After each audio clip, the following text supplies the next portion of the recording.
Welcome to the Wohlers audio series. My name is Noah Mosto. In today's episode, Terry Wohlers is talking with Dr. Melissa Orme, the Vice President of Boeing Additive Manufacturing. This is an interesting and thought-provoking conversation, and one you definitely don't want to miss. Let's get started.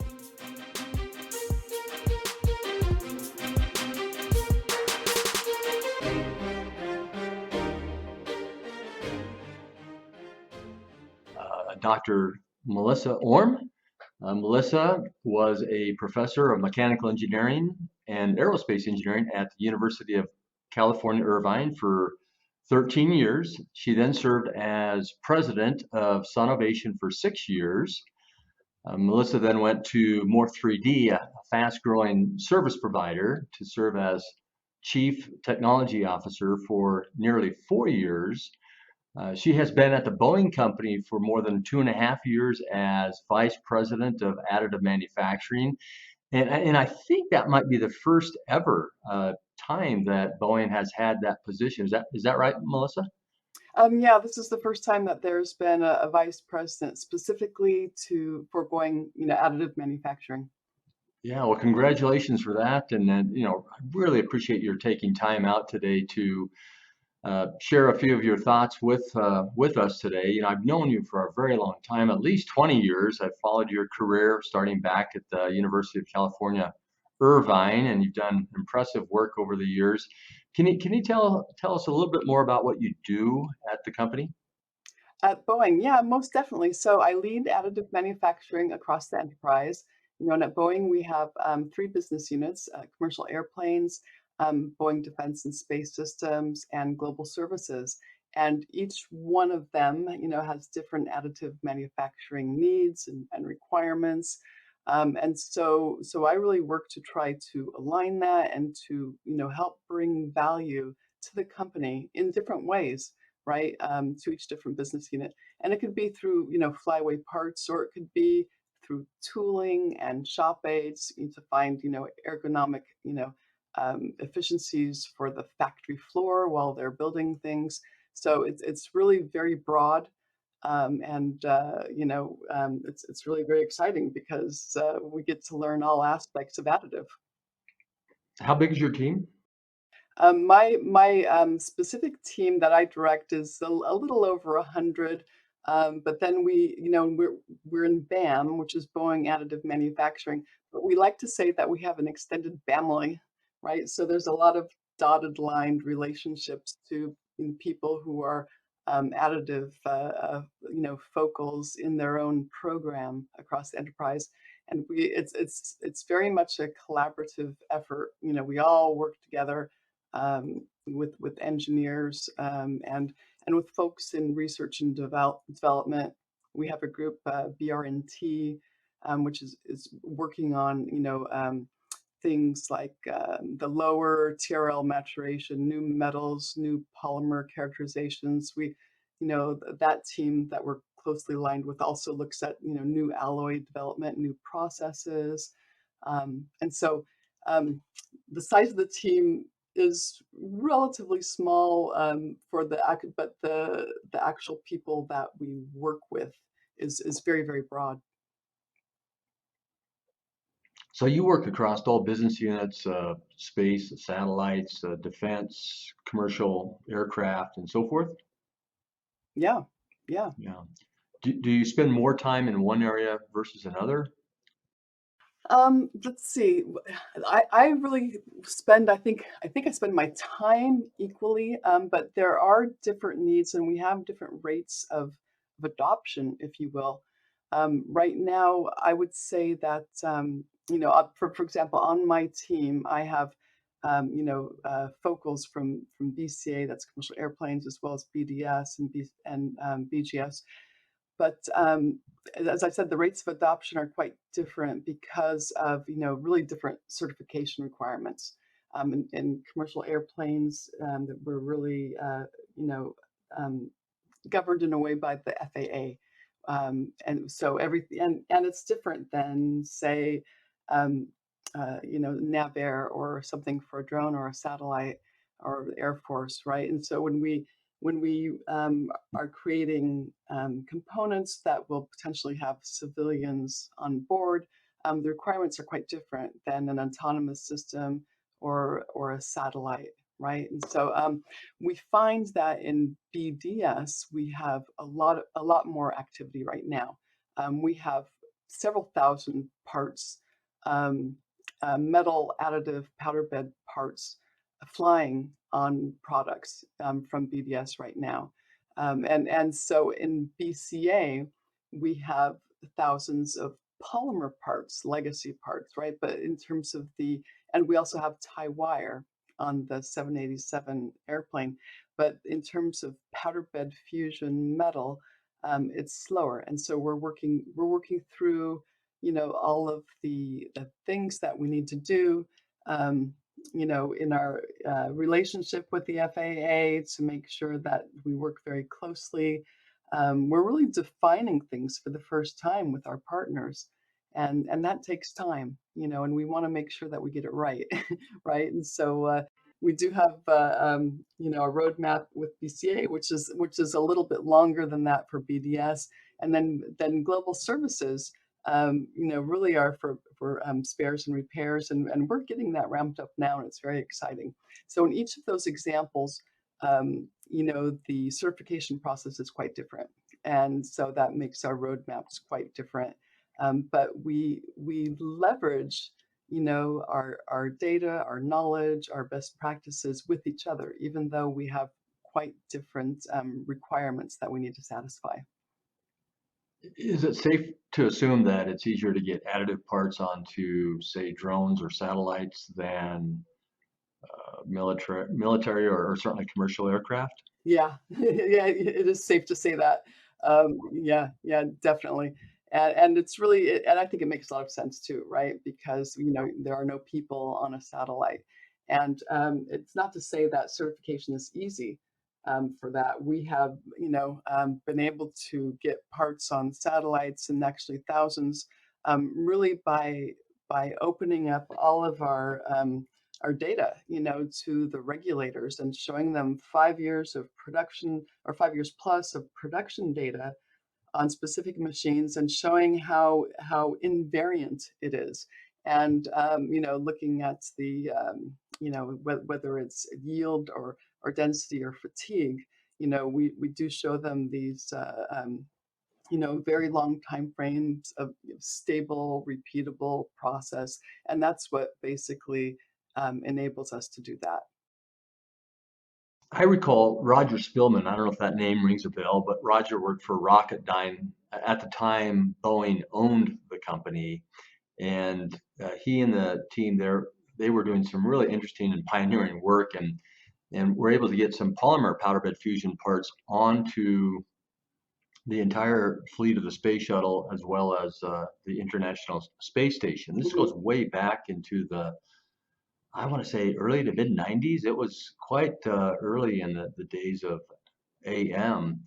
And so Boeing's been a pioneer in this area with polymers, and it sounds now like you're doing the same in metals. Are you among the first, your company among the first to fly metal parts made additively? Um, let's see. In terms of flying metal parts additively, I think it depends on the process. Really, we have.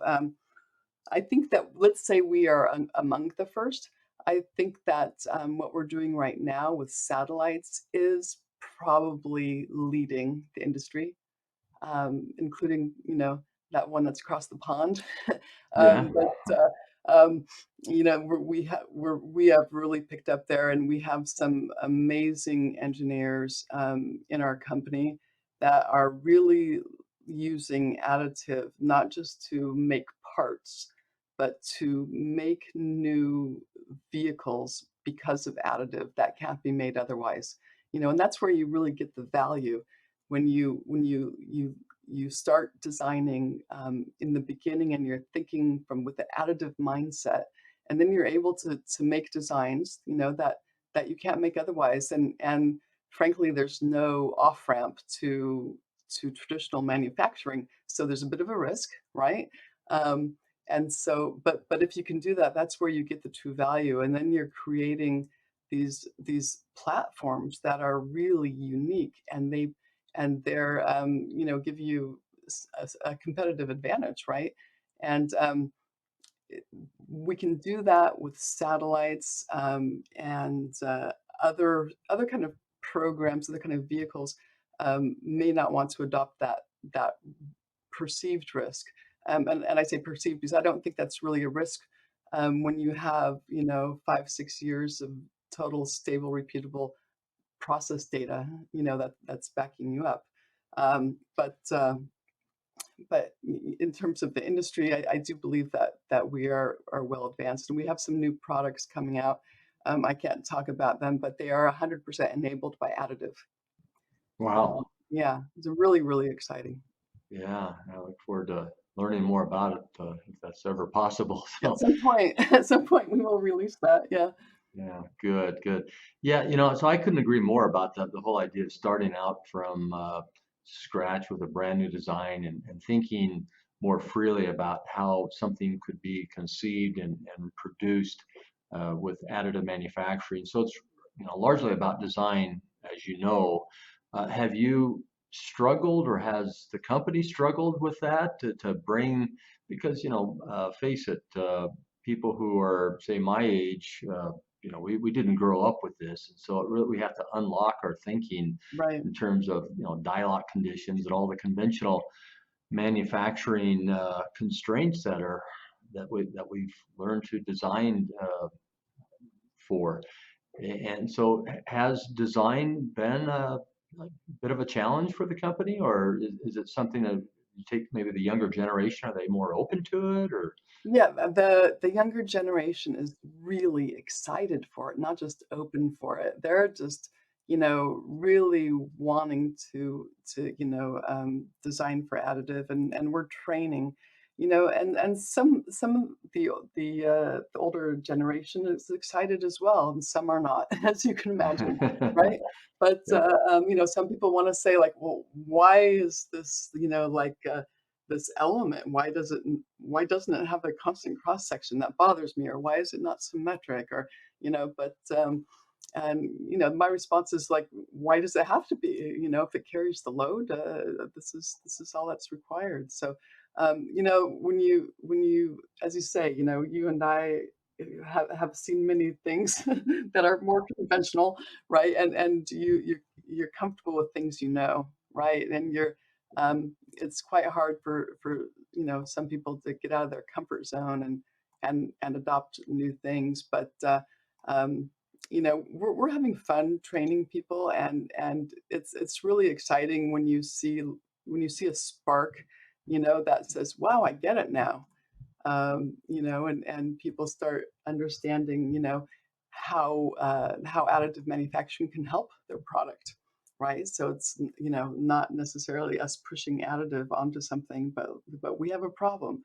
This doesn't fit, or this is too heavy, or there's no way to design to manufacture this, and for additive manufacturing to solve problems. It's exciting to see designers sort of click with that. Yeah, no, it is. It's very exciting to see that. It's something that we're going to see a whole lot more of. I just look forward to the young generation, those who are currently in secondary and post-secondary education, and they grew up with this technology, and they can now be a step of certainly people like myself and Right. um, yeah, so aerospace and companies like Boeing are early adopters of this technology. Yet, I think by its very nature, you don't like a lot of change or dramatic change to design and manufacturing because, well, for obvious reasons, safety reasons, and years of data and so forth. And uh, how can one explain the fact that companies like Boeing is embracing and adopting the technology to the degree that it is? Well, I think, we really look towards the future. And I am one of the first people to say that additive manufacturing is not going to help you if you just want to replace something that's easily manufactured and swap out on a heritage program. And that's not where you use it. So we're really looking to new platforms, new products, to show how we can really innovate. And that word I think is used a little bit too much, but it really is, looking to future innovation, and you need new technologies to do that. So when we start looking at electrified autonomous vehicles, air taxis, or if you were looking at you know uh, any of the new technologies for more payload on satellites, or what have you. There's all kinds of different applications. We really need to embrace new technologies. Um, so it matters where you use it. If we were just going to say we're going to churn out a whole bunch of brackets that can be sheet metal or cast parts, or it wouldn't make any sense at all, right? And so we have to be smart about where we use it. And we also see, importantly, that additive manufacturing can really help us in terms of our sustainability goals. And that's can happen in two ways: one, in how we make things, and then secondly, of the products and how they operate, right? And how we make things, with additive manufacturing. If you're making a part, we know that we use less material for that, and so that whole carbon footprint of mining material, and then converting that to a powder or to a wire, depending on your process, and transporting that whole part of the value stream is significantly reduced. And so, we have a much smaller carbon footprint on that aspect. And then we're designing for additive in ways that really allow us to create lighter weight parts, but more importantly, lighter weight vehicles. Products that Boeing makes are vehicles, which is going to give them, and we can streamline them and design in ways that give them, more streamlined shapes. And so that because of additive, they have less drag. They're using less fuel, right? And so we can contribute nicely to our sustainability goals with the process of additive manufacturing, and we see that as well. And it's really important to Boeing. We're fully committed, to sustainability, and it's not just with the products when they're flying, but how we make them. Yeah, no, good point, Melissa.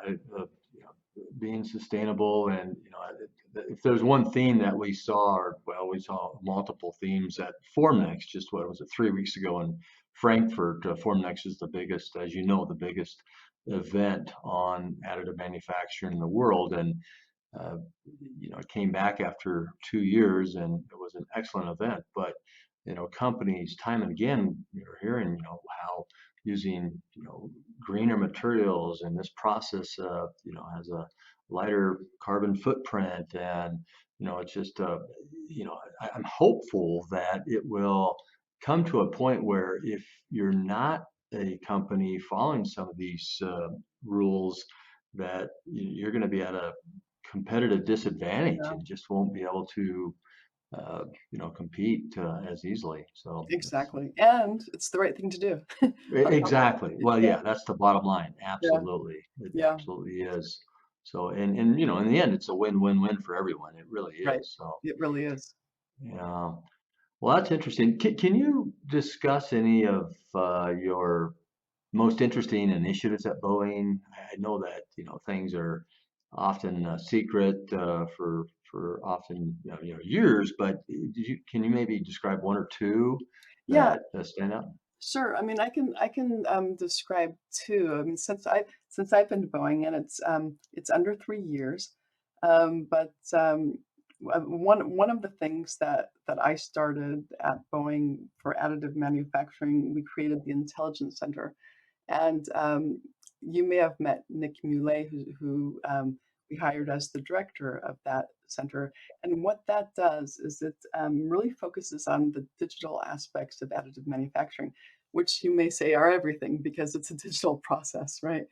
But we're that area that the intelligence center is working um, really to fully integrate everything we do in our value stream with the digital thread.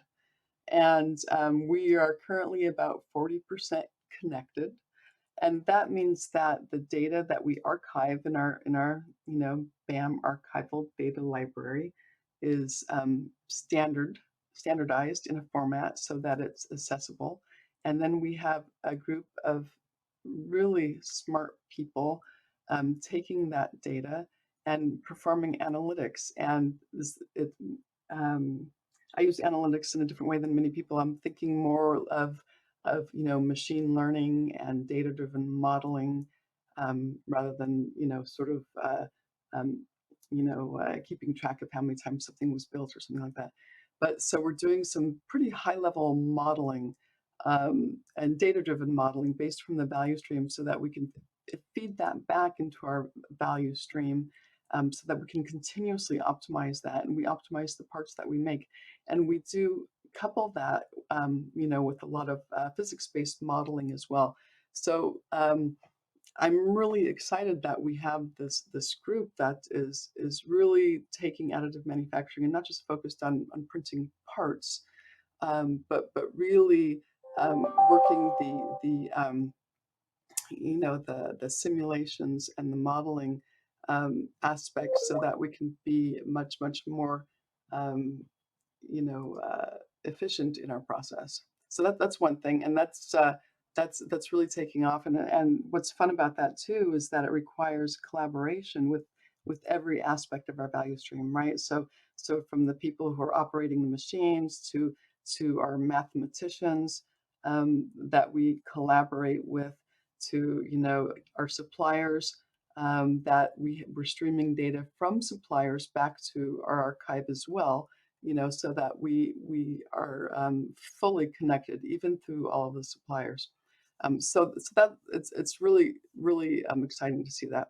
So that's one big initiative, and I really think that's going to help us scale as well as really control our quality. And the second is the sustainability that I discussed. We're really doubling down on at this point, we're looking at use cases where the sustainability advantage is the most. I mean, there may be cases where it doesn't make sense and traditional manufacturing might be better from a carbon footprint point of view. But we're really trying to create that data. So it's not just me saying, oh, additive is a sustainability driver. We're really looking to collect data on when additive and what additive processes are really beneficial in terms of carbon footprint. And as I said, it may not always be the case, right? There may be cases, these machines take a lot of energy to run, right? And if we're doing something that takes many hours, where we could machine it in two, well, that wouldn't make sense from a carbon footprint point of view, right? And so we're really looking at creating documenting that data that we can use, and I really think that we're going to find a lot of benefit with additive more than not, right? But we want to be holistic and honest, and we use that data. I think it can really also drive the business case, because that's going to be another value lever that we're not really looking at right now in terms of value added in the business case. Anyway, so that's something else that we're very excited about. Yeah, no, it sounds like two outstanding programs, and I'm sure you're having fun with both of them. So that's Yeah, great. yeah. So we have time for maybe one or two more questions. I've been thinking about this for a moment here. When did you first hear about additive manufacturing, and when did the light bulb come on for you? Oh, okay. This is a good question, because I was I was a graduate student. I was getting my PhD, and or maybe I was just finishing. I had finished, and I was at USC, and after I received my PhD, I went for a research assistant professorship before I became a tenure track professor at UCI. So I had this research position, and my dissertation. I don't know how much time we have, so I'll try to be quick. It was I was using oil droplets, and I was injecting them into a vacuum chamber that was 6 meters long. And I was the application was for radiating heat in space. But the point of my research was that I was able to generate these droplets, and I found ways that I patented to manipulate the capillary stream breakup so that I could kind of send, in a sense, like Morse code with droplets in terms of their sizes and separations. I could control them. And then I was electrostatically charging and deflecting them and so forth. And then at one point, it was my advisor, Phil Muntz, who had read something about net form manufacturing. And, he said, I'm wondering if we could do this with metal. And we set up a lab there, and we started with solder, and we started, ejecting solder droplets because that's easy to melt, and graduate students can do that, right? You just start melting things, and we started doing that with solder, and then I went to UCI, and I basically took that research and built it, and started doing that with aluminum droplets, and then I also formed a company on the side, Rapid Analysis and Development, with also Phil Muntz, where we were doing this for electronics applications, where we were basically printing on the fly with electrostatic charging and deflection, these micro droplets, which were, like 50 microns in diameter. And we were getting them to their exact place they needed to be. So, at that point, this is in the late 80s, and we learned. I think that's Chuck Hull. He was in Valencia at the time. He was, with 3D Systems, and when we started working with the solder and then going a little to aluminum, we went to visit him. Got learned about his stereolithography, and we were just saying, we're going to do this with metals. This is so awesome. And that's how I heard about it, and started getting interested in it. And at UCI, I created a lab. I got the Young Professor National Science Foundation Award to create this lab that could really print with freely flying, highly controlled molten aluminum droplets. And we made some really good progress, and it had a lot of potential. Published several papers, and then I think you probably knew I stepped away for personal reasons, and having to do with my family, and just basically stopped that research. But which was always been a little bit of sadness for me that I didn't see it to the end. But because I think it could have solved some problems in terms of the size of additive part you can make and speed, because it's scalable, and precision and surface finish. But I didn't, and which I didn't, and I went did different things, and it brought me to more 3D. It brought me to Boeing, and so there are no regrets. But yeah, I have probably a slightly different story than most people about how they first heard about additive manufacturing. Yeah, no, it's a great story. I think this might be the first time I've heard it in this way. I followed your work from the beginning, and I remember back in the 1980s, I started a list of companies, 3D Systems being the first, but then there were, others, Stratasys, Israeli company, Cubital, DTM, which was the first polymer powder bed fusion company, and so forth. But then alongside that, startups and other developments around new systems, and you were in that list, and I was, to the extent I could, follow what you were doing. So it's great to hear that story. One really quick final question: what excites you the most about the future of additive manufacturing?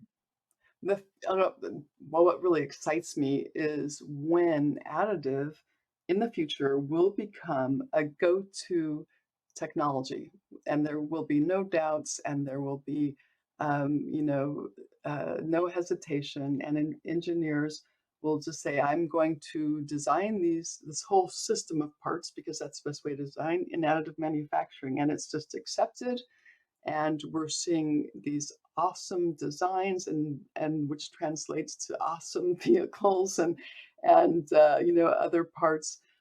So what really excites me most is when we have matured and it has become a viable technology that is accepted, and then we get to see, you know, what comes out of that, and things will start looking different. They'll start being, you know, more efficient, lighter weight, look more organic. And I'm just excited about when when that it becomes a go-to. Yeah, I hope we both live to see that day. I want to experience it too, and it probably won't be like a switch. It'll be a transition over time, but I think we will see that occur where it'll become more obvious that hey, you know, it's people aren't trying to justify and understand does this make sense. It's just it's kind of like using CAD tools today. Of course you use CAD, right? Of Right, course you use right. CNC machining. You don't think about it, you just do it. Yep. And well, thank you very much, Dr. Melissa Orme. Uh, we'll have you back sometime if you're available and interested, but we really appreciate your time and insight. Well, thank you so much for having me. It's always such a pleasure to talk to you, Terry. Thank you for inviting me. Okay, happy holidays. Same to you. Bye-bye.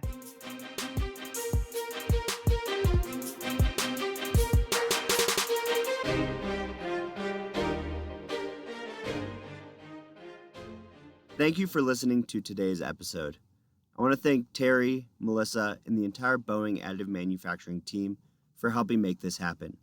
Please make sure to subscribe at Apple Podcast, Spotify, YouTube, and you can find more information at WollersAssociates.com as well as the ASTM International Center of Excellence website. Thank you so much, and we look forward to the next exciting conversation.